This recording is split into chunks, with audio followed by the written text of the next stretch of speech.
Poverty trauma. Nimeona story ya Azziad and someone said it's poverty trauma, and let me tell you, Maina, I totally relate. So first of all, if you do not know who Azziad is, she's a very popular Kenyan influencer.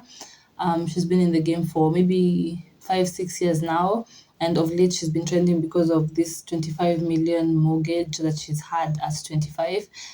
Personally, I do not have a lot of opinions about it. But just the journey at 25 million. I still haven't come into contact yet with 25 million, and when I do, I'll probably have more opinions. But Kenyans have a lot of opinions. So let's dig in. Growing up, we had this rich neighbor, and every time my mom would cook beans and degu, she would send me to her place and niweke kwa fridge. Man, I hated that shit, even though she didn't mind. So a few days ago, I moved out, and any logical person angeanza na furniture, not me though. Mi nilinunua fridge. Alafu pesa ilibaki ndio mjue sina akili nikanunua cooker. In high school, we would say leo nalala kwa fridge. When your crush sends you a letter, it's happening, guys. Mind you, sina kazi, just some money I have been saving, but thank God for friends. Borrow my inner child is happy.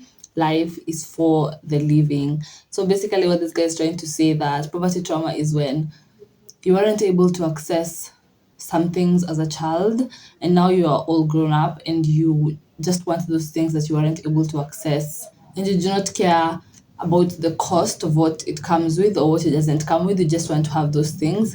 I do not know how that relates to that story, but I guess it makes a lot of sense, especially in our adulthood. So I grew up nikipigiwa kelele about washing clothes. My mother made it seem like she was doing me a big favor washing my clothes when I was like 6 or 7 years old. I started washing my own clothes when I was 10, even though she would complain about how I was making my clothes dirty constantly, despite me washing them myself. Apparently, clothes should still be clean after wearing them. I would avoid sitting anywhere because, God forbid, they come with dust on my clothes. The number of times I had to redo my washing my clothes because they weren't clean enough. All this while receiving insults about how I will make a terrible mother and wife. When I got my first job after I moved out, I bought a washing machine. Today my kids come home drenched in sand from sandpit. So basically, again, the thing that was derived from her childhood is the thing that she's chasing. Poverty trauma is a real thing.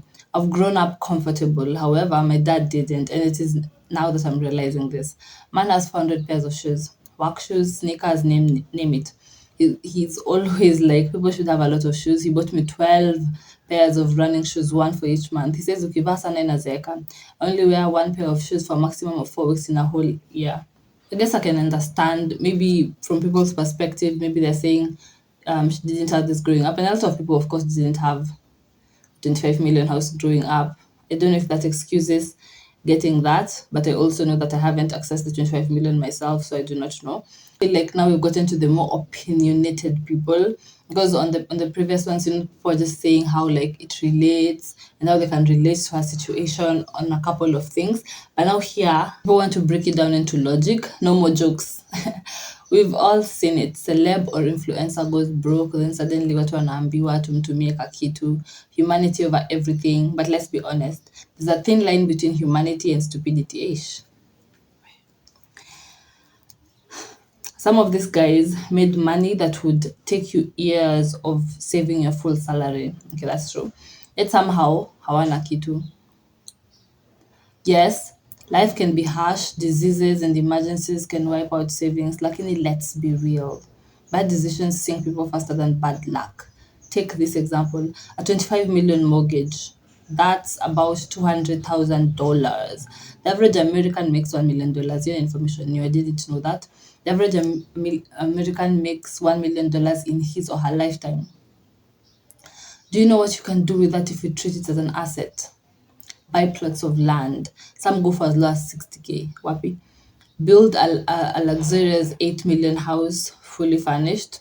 That makes sense. Grab a decent car, say a Mazda. Kana baba kinudhi jua biashara.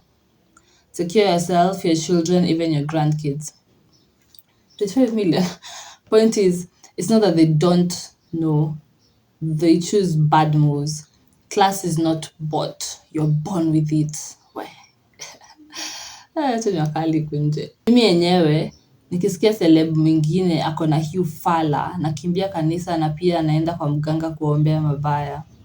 Wanasahau walikotoka na mwisho watarudi tu pale walikotoka. Don't know why. I feel like, yes, this person has logic. He or she has logic, but also kuna venye anaingiza machungu ndani yake. I don't know what's paining this person also. I feel like they're trying to get their point across, but at the same time, they're being extra harsh about it. So before you blame fate, remember money doesn't just disappear. It's either working for you or you're working to pay it back. Okay. Let's see what people have to say about what he has to say. Story ya do nayo hukuwa tricky sana. True. You can be the most educated. True. The most learned. True. And you still find it hard to manage money. So true. There are a lot of factors that comes into play when you have money. Again, true. Which when you are not taught well, your money will be like nothing. True. For us who are adults, we must start training our children on how to manage money, because what we are taught is how to earn it, not to manage it. I really agree on this part. We are mostly taught how to just like earn money, because earning money is important. We're not taught how to like manage it.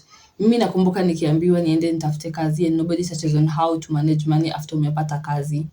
That is so true.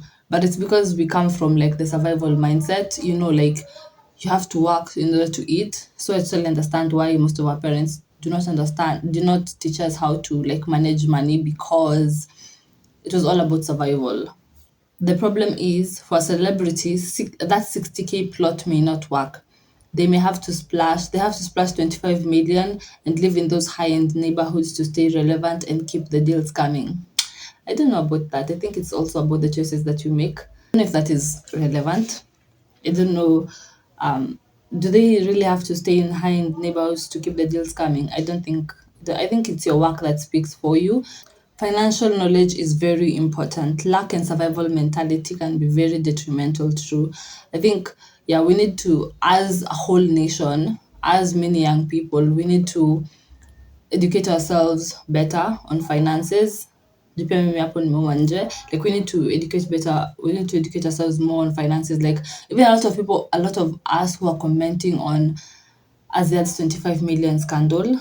First of all, we haven't touched that money. And second of all, we also do not know how we would manage the 25 million if it's given to us. Basic point is we do not have the financial knowledge. And so before we throw hands and throw fingers and say, if I had the 25 million, I would think better.